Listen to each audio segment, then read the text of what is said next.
Alexander Rook fires chefs like most people change socks, ruthlessly and without remorse. No one has lasted a full week in his gleaming, sterile mansion kitchen. That is, until Pepper Moore shows up with a knife roll, a chip on her shoulder, and zero interest in pleasing a man with a god complex and a garnish obsession. She's not here to impress him. She's here to humble him, and maybe steal his pantry spices while she's at it. The kitchen smelled like lemon zest and fear. Chef Marco stood stiffly behind the marble prep counter, sweat running down his temples despite the room's industrial-grade ventilation. Around him, sous chefs held their breath, as if any inhalation might provoke the beast. The air was heavy, not with smoke, but with the anxiety of a man waiting to hear if his crème brûlée had passed the ultimate test. At the center of it all sat Alexander Rook, founder and CEO of Rookware Technologies, a software company worth billions. He was dressed as if he'd stepped off a GQ cover shoot. Tailored navy suit, designer watch, no tie, top button undone like he was both relaxed and terrifyingly in control. He sat alone at the long dining table, swirling a glass of sparkling water with the same intensity one might reserve for a glass of scotch. He brought the spoon to his mouth. Silence fell like a curtain. Marco winced. Rook chewed and chewed. He put the spoon down with the precision of a scientist conducting an autopsy. Then he sighed, a long, disappointed exhale that somehow echoed off the sleek kitchen tiles.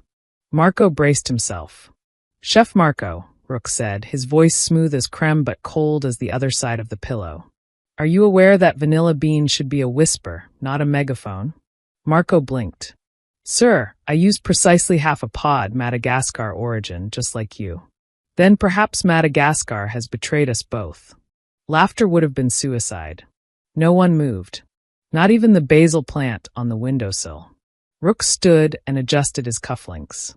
"This dessert," he said, "is a decent attempt at an upper-tier hotel buffet offering. You know, the type they put next to the diced melons so the guests feel like they're being spoiled." Chef Marco looked like someone had slapped him with a spatula. Rook continued. "You've lasted 4 days. A mansion record this quarter. Congratulations. You're fired." Gasps. A spoon clattered to the floor. One of the interns mouthed. He didn't even finish the crème brûlée. Marco removed his chef's coat, handed it to the nearest staff member like he was surrendering a flag, and muttered, "I'm going vegan." As the automatic kitchen doors hissed closed behind him, the rest of the crew immediately began updating their resumes on their phones under the table. Later that afternoon, in the cavernous HR office 3 floors above the kitchen, Rook stood at the window, coffee in hand, watching a hawk glide over his estate like it, too, judged the culinary failures happening beneath its wings. Across the room, Stephanie, his long-suffering HR manager, was on her laptop, clicking furiously through resumes. "So far this month," she said without looking up, "you've fired 1 sous chef for under-seasoning a lamb shank, another for breathing too loudly while grilling, and the last one for, yes, creating a lasagna that disrespected geometry." Rook sipped. That lasagna was chaos in a casserole dish. Stephanie glanced up. "Maybe hire a food critic to yell at your meals instead of a person with a pulse?" Rook arched an eyebrow. "That's your suggestion?" "No.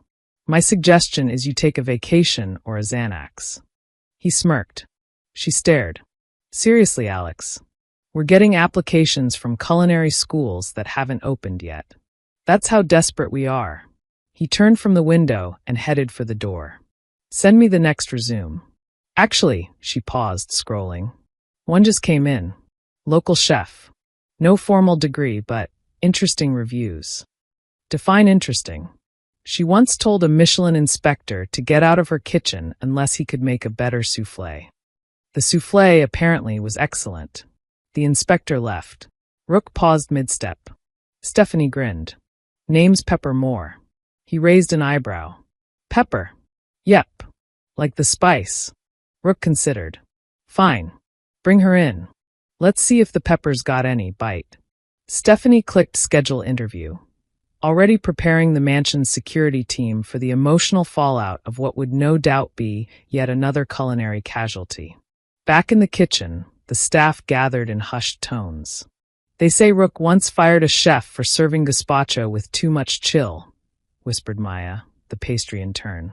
"He said it tasted like betrayal," nodded Dev, the saucier. The head dishwasher snorted. "He's basically Voldemort with a food blog." The room fell quiet again. Everyone knew what was coming. Chef number 37 was on her way. And no one, absolutely no one, ever made it past week 1. The gates to the Rook estate opened like the jaws of a great white shark. Inside the black SUV, Peppermore popped a gum bubble and raised an eyebrow at the mansion sprawled ahead of her. It wasn't a house. It was a billionaire's temper tantrum in architectural form. Sleek glass walls, high-tech panels, minimalist gardens trimmed so perfectly that she was pretty sure someone vacuumed the grass. She yanked a hoodie over her t-shirt that read, "Kiss the cook or keep your opinions to yourself." Next to her sat a beat-up duffel bag with 3 things: a worn knife roll, a coffee thermos that said Liquid Sanity, and a cookbook titled Recipes for My Petty Soul. The car stopped. The driver, a pale, nervous-looking man named Greg who hadn't said a word since they left the city, muttered, "Good luck." "Luck is for soufflés," Pepper said, slinging the bag over her shoulder. "I'm a one-woman buffet of fate." The front door opened before she knocked. Stephanie, the HR manager, stood there in a gray blazer and an expression that said she hadn't slept since Q3. "You're early." "You're lucky," Pepper replied. Stephanie blinked. "Okay." They walked through a corridor of marble floors, modern art, and vases that cost more than Pepper's student loans. She couldn't help herself. "Is that a wireless ceiling?" "It adjusts the color temperature with your mood," Stephanie said without looking up from her tablet. Pepper squinted. "Wow. Sounds emotionally unstable." They passed a hallway lined with portraits. All black and white. All food-themed. One showed a spoon with a single drop of olive oil, dramatically lit. "Let me guess, this one's called Despair and Vinaigrette." Stephanie cracked a grin she didn't mean to. That was the last chef's nickname. The kitchen was massive, stainless steel counters, 6 ovens, an overhead digital control panel, and more spice jars than the entire population of Morocco. Pepper felt a twitch of excitement. But she swallowed it. This wasn't her first rodeo. Just her first one with cameras, drones, and a fridge that said bonjour when she opened it. Across the room stood Alexander Rook. He was taller than she expected, more intimidating in person, and far too handsome for someone she was morally obligated to annoy. Sharp cheekbones, cold, calculating look in his eyes that screamed, "I fire people before dessert." Pepper hated him instantly, and also kind of wanted to prank him. He extended a hand. "Alexander Rook." She looked at the hand, then back at his face. "Pepper," she said, shaking it. "Like the spice." "I assumed," he said coolly. "You never know. Could have been named after a bell." He blinked. "You are confident." She grinned. "Only on Tuesdays." "It's Monday." "Then I guess I'm improvising." Stephanie cleared her throat. "Mr. Rook would like a trial lunch. You'll have 90 minutes. Cook anything. Impress him." Pepper dropped her duffel bag onto the floor, unrolled her knives like a samurai laying out weapons, and cracked her knuckles. "Any dietary restrictions?" she asked. Rook hesitated. "Just one. I don't tolerate disappointment." She smiled. "Perfect. I don't cook for fragile egos." In the kitchen, Pepper moved like a woman who knew what she was doing, and didn't care if anyone else knew it too. Her knives danced, her pots hissed, and her playlist, an aggressively upbeat mix of funk and 90s R&B, blasted through a Bluetooth speaker she brought herself. Stephanie watched with the kind of half-horrified, half-impressed look usually reserved for someone juggling flaming swords. Rook sat across the kitchen, quietly observing, jotting something in a leather-bound notebook, probably preparing insults like too acidic or smells like mediocrity. She plated the food with care, nothing fancy. Just honest cooking with confidence. Lemon-thyme roasted chicken, garlic parmesan mashed potatoes, and a honey-glazed carrot medley. Simple. Bold. No molecular foam in sight. When she placed the plate in front of him, She didn't say enjoy. Instead, she sat directly across from him, popped open her thermos, and started sipping loudly. Rook stared.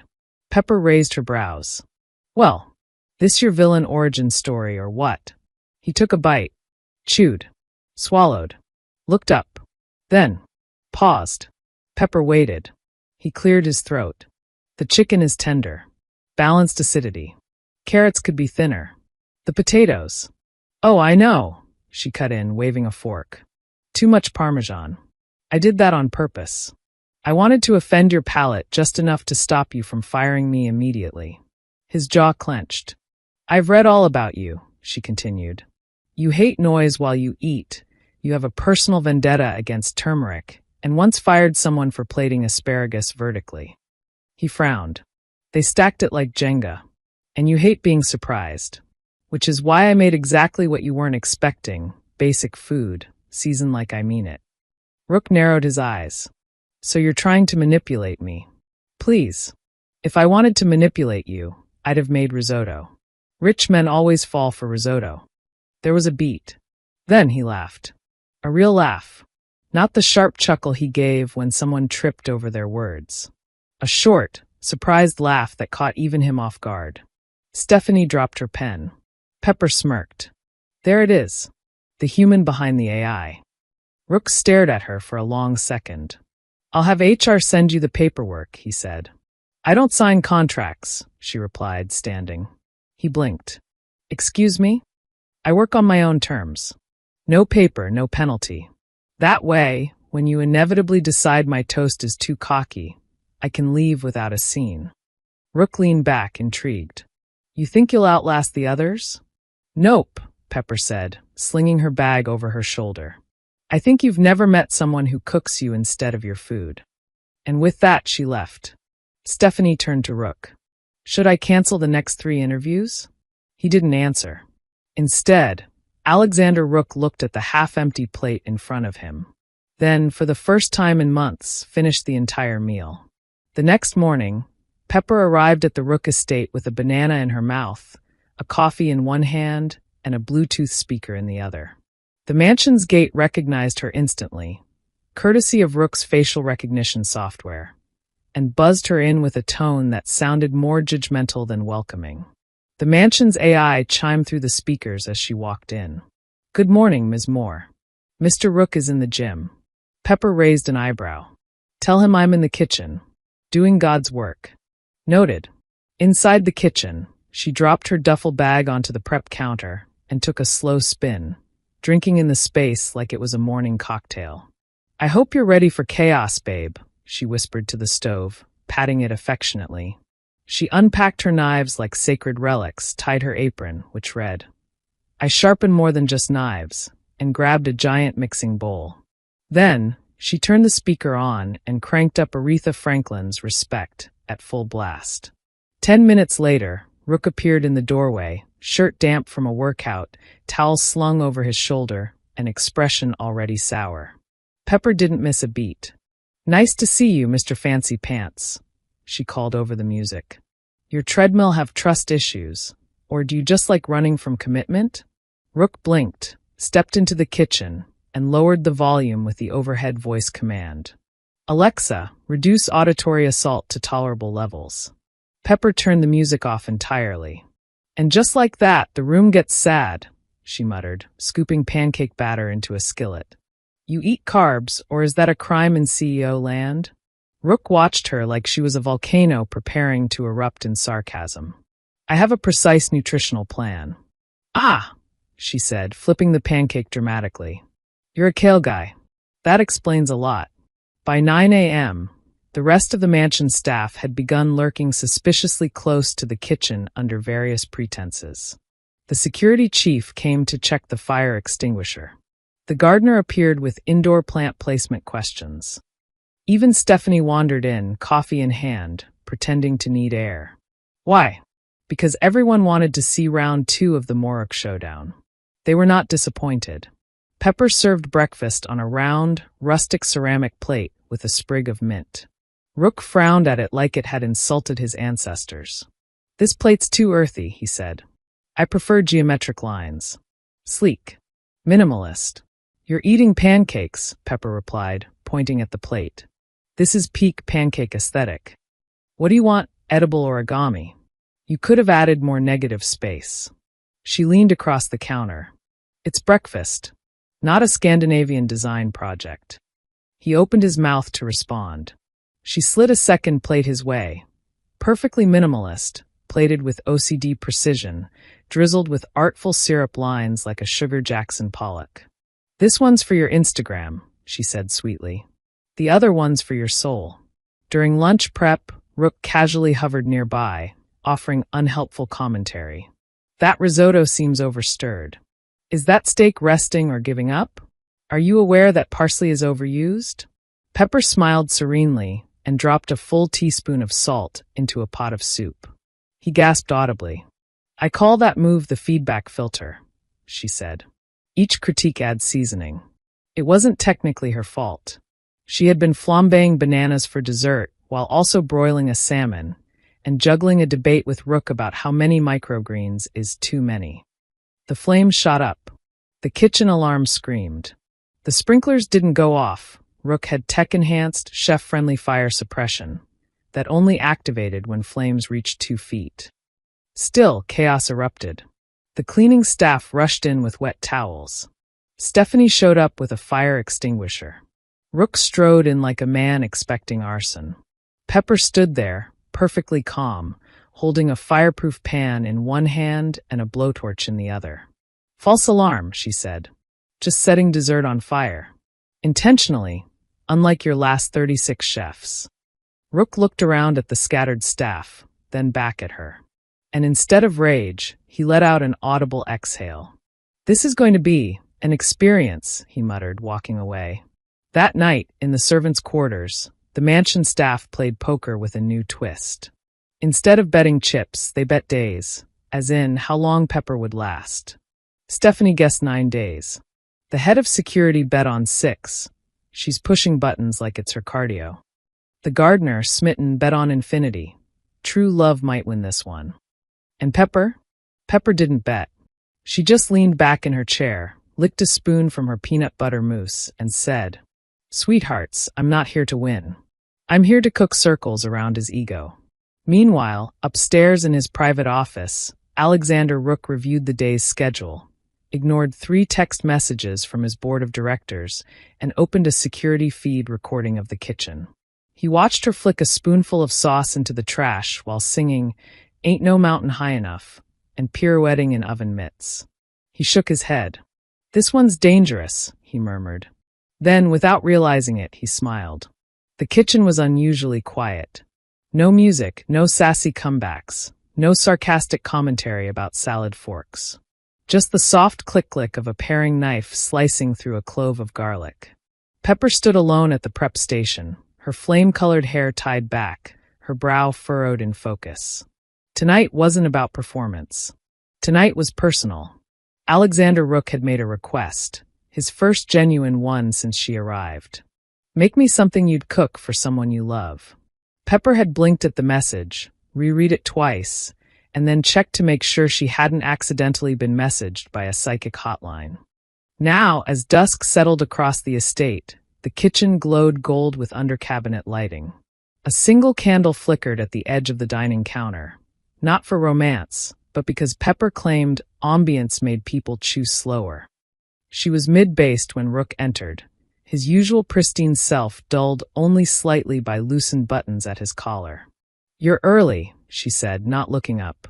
You're quiet, she shrugged. Can't throw sarcasm and sear duck breast at the same time. It's an art form.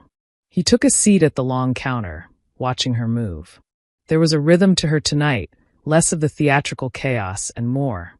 Something else. Grace. Intention. A surprising calm. What are you making? He asked.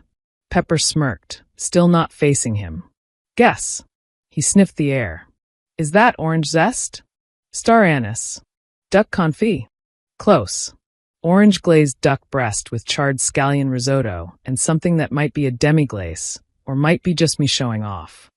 He watched her work in silence. After a moment, she paused and glanced over her shoulder. No critique yet? Did your inner Gordon Ramsay die? Rook shook his head. I don't usually critique during prep. Liar. You corrected my egg scrambling technique last week. They were fluffy to a fault. Pepper narrowed her eyes. You're fluffy to a fault.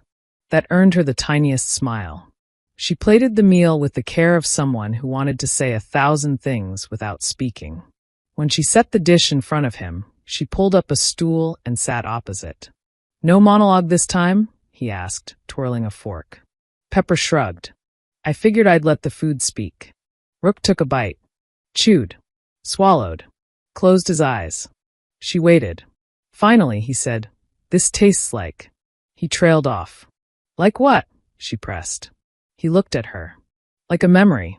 But one I don't think I ever had. Pepper's expression softened. For once, neither of them reached for a weapon. No sarcasm, no control, no posturing. Just silence. And food. Halfway through the meal, Rook leaned back. I never told you why I'm like this, he said. She raised an eyebrow. Like what? Handsome and emotionally allergic. He chuckled. Close. But no. I meant particular. She didn't interrupt. He rarely talked like this. It felt like watching a vault creak open. I grew up in a house where the only thing more unpredictable than the electricity was my father's temper, he began. Food was either ramen or something burnt. If it wasn't burnt, it was cold. If it wasn't cold, we didn't have enough of it. When I made my first million, I swore I'd never eat bad food again. Pepper's fingers curled around her fork. So you tried to control the one thing you never could back then. He nodded. And in doing that, I guess I ruined it. She tilted her head. You didn't ruin it. You just stopped tasting it. He looked at her, and for the first time since they met, there was no condescension in his eyes. Just curiosity. Respect. Maybe even wonder. She took a breath. My turn, she asked. He nodded. My dad was a chef. Brilliant. Michelin trained. Could make a soufflé rise with one eye closed. He burned out by the time I was 16. Drank more wine than he reduced.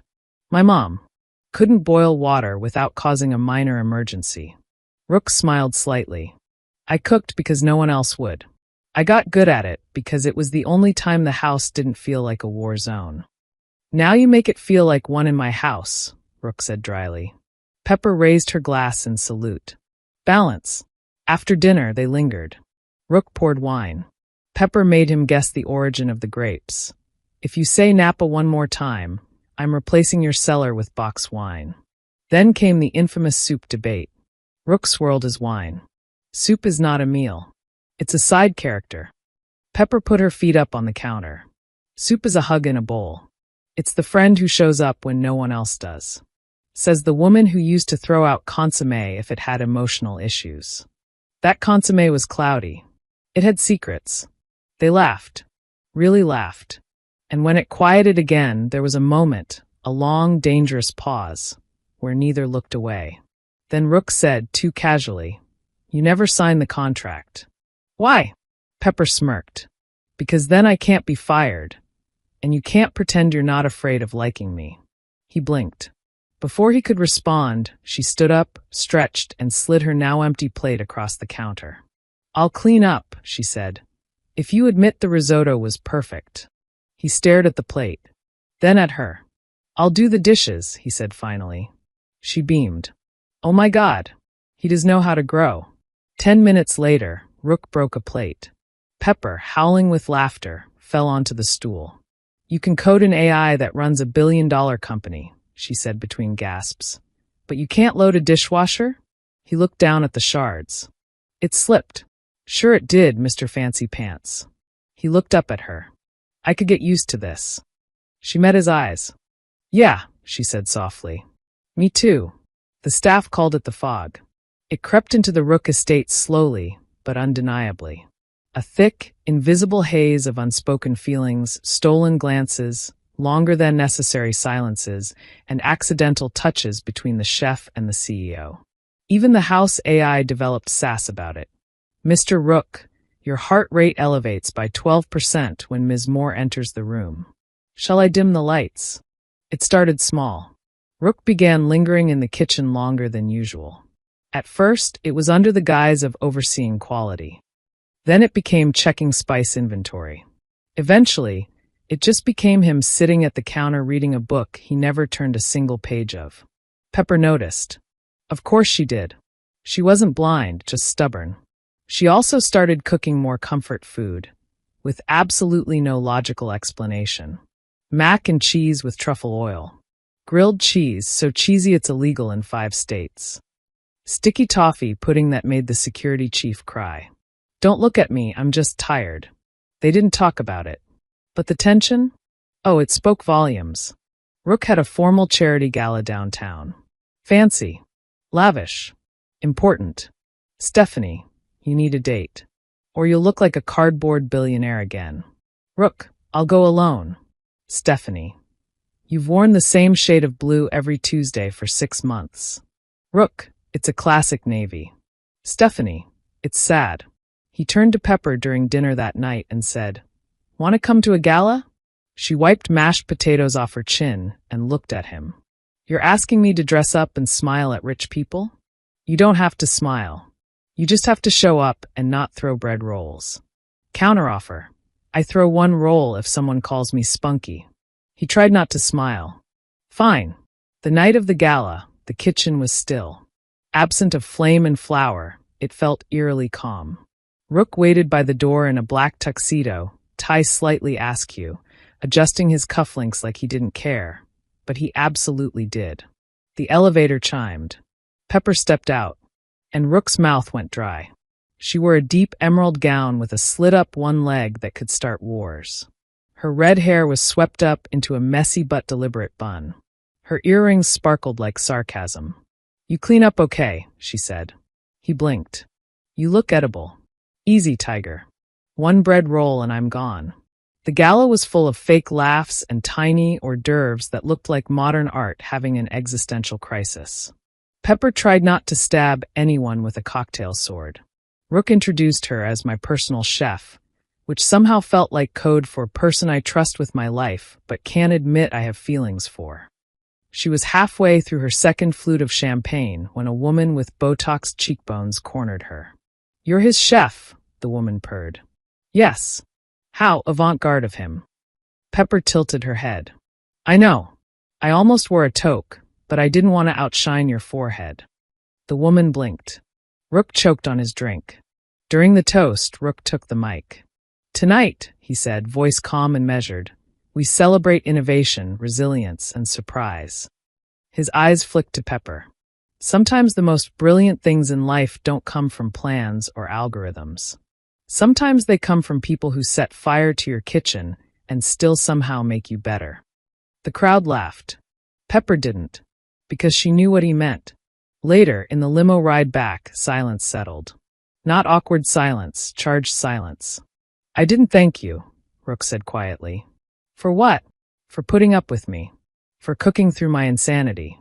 For showing up tonight." Pepper turned toward him. "You say that like I wasn't trying to show you up." He smiled. "It worked." There was a moment. A beat. A pull. His hand brushed hers. And right then, as the car turned a sharp corner. Achoo. Rook sneezed. Violently. Pepper jerked back like he'd exploded glitter in her face. "Wow," she said, laughing, real smooth. "Perfume," he muttered, sniffling. "Mine."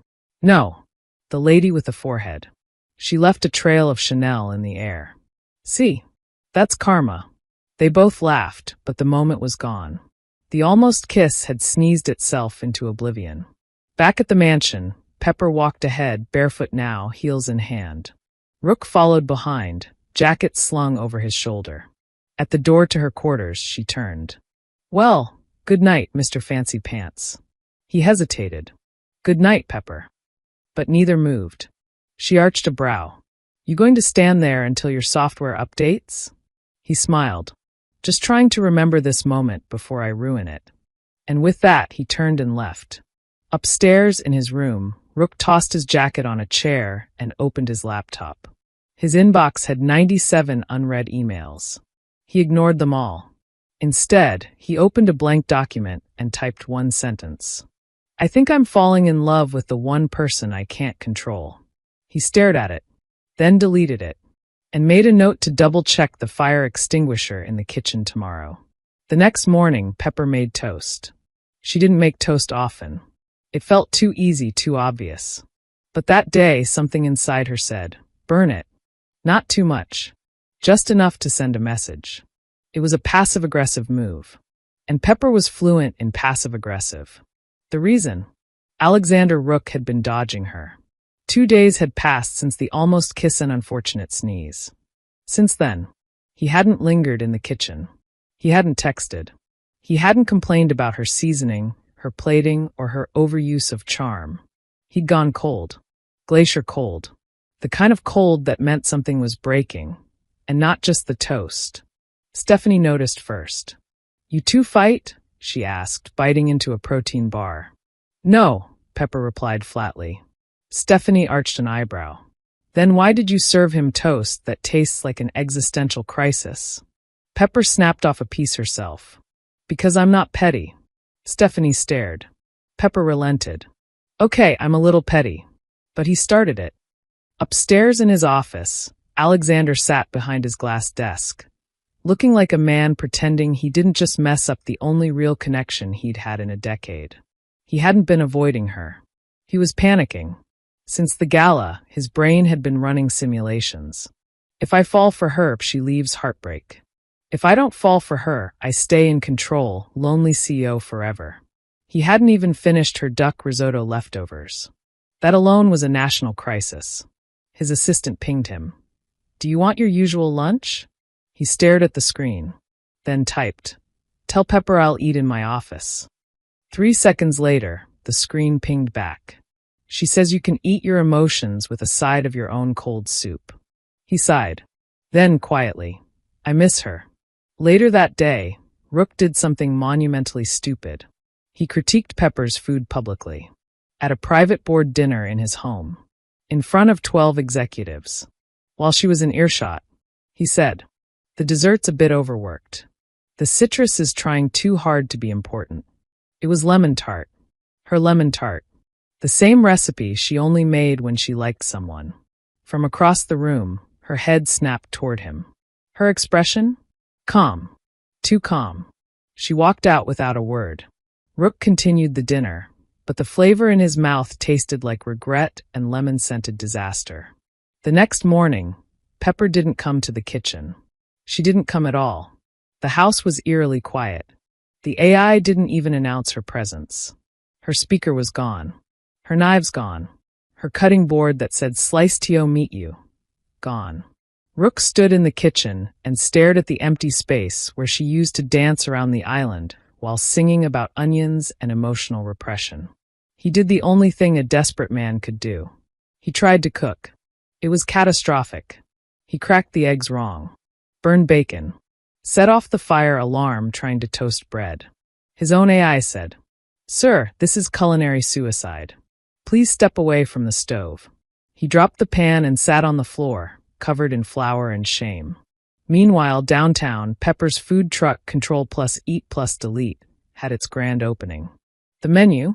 Iconic. Burnt toast and bitterness. Emotionally available mac and cheese. Lemon tart of the damned. Lines wrapped around the block. Someone brought a therapy dog to cope with the flavor explosion. Pepper wore oversized sunglasses and a shirt that said, Feelings are for garnish. Stephanie showed up uninvited. You're miserable, she said, munching on heartbreak fries. I'm cooking. I'm thriving, Pepper lied. Your playlist is just Alanis Morissette and thunderstorm sounds. So, Stephanie paused. You miss him. Pepper stayed silent. Back at the estate, Rook stood outside. Hoodie on. Sunglasses. Looking like a billionaire in disguise who had just been emotionally mugged. He stood in line for her truck like everyone else. Pepper spotted him instantly. Oh, look, she said into the mic, a tall glass of too little, too late. The crowd laughed. Rook stepped up to the window. I'll take everything on the menu.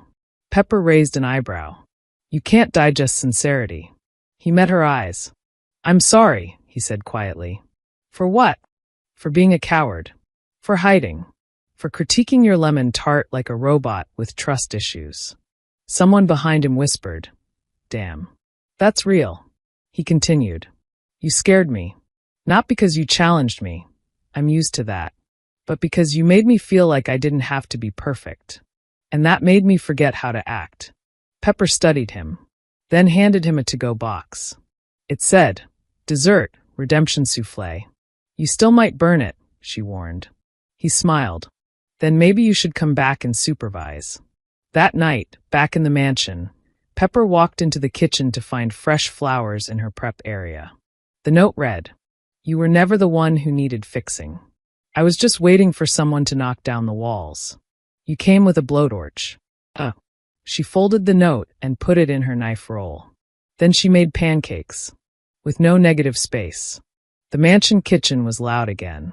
Not with alarms or shouting, but with music, laughter, and the unmistakable clatter of two people learning how to share space, and their hearts, without burning either one. Alexander Rook stood at the stove, apron on. It said CEO of Stirring Things Up, with a look of utter concentration as he flipped pancakes for the fourth time that morning. He was sweating, not because of the heat, but because Pepper was watching. Arms crossed, leaned casually against the counter. She was smiling with the kind of smug pride usually reserved for middle school teachers watching kids finally do long division. "You're hovering," Rook muttered. "You're flipping them like they owe you money," she replied. "Gentle wrist. Not punishment." He sighed, tried again. This time the pancake made it up, over, and landed almost in the pan. It hit the edge and flopped halfway onto the burner. 5 out of 10, Pepper declared. "I'm calling that a technical win." She slid in beside him and corrected his grip with her hand. His breath hitched, but he played it cool. "Mostly.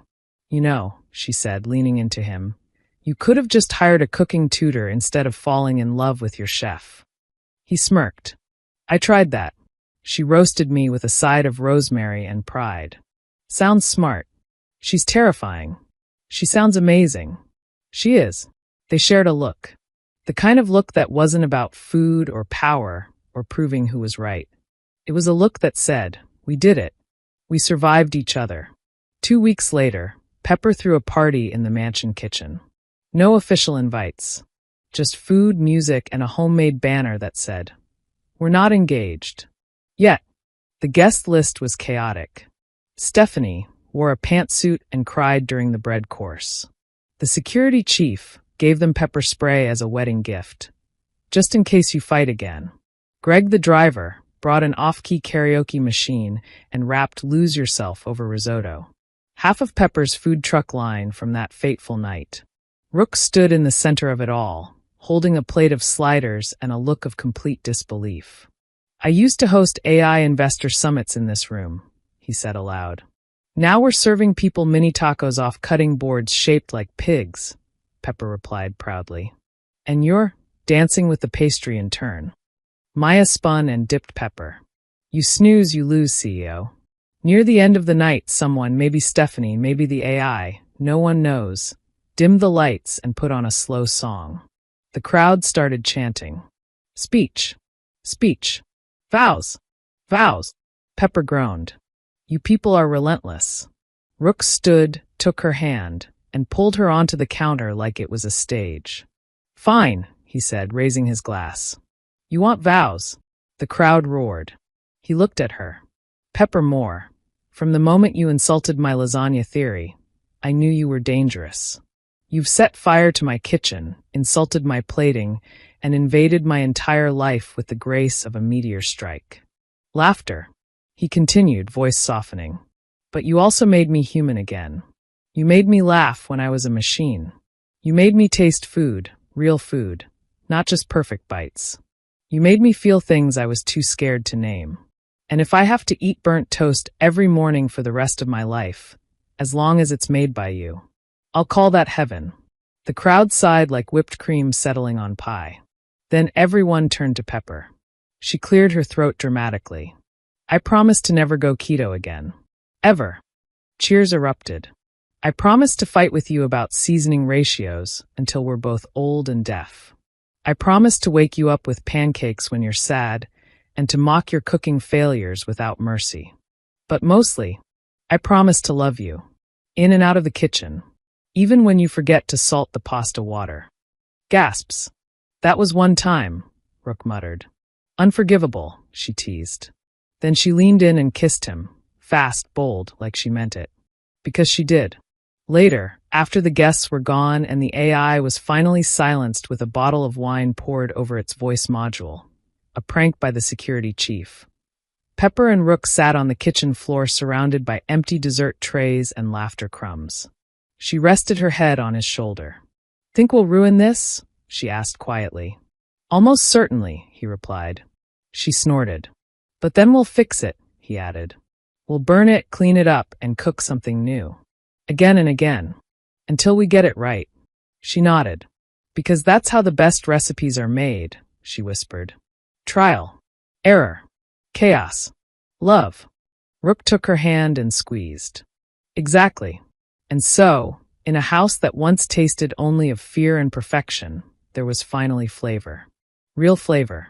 The kind that lingers long after the meal is over. The kind that tastes a lot like love.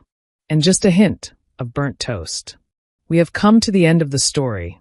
I hope you enjoyed it. Leave a like and subscribe to my YouTube channel for more interesting stories.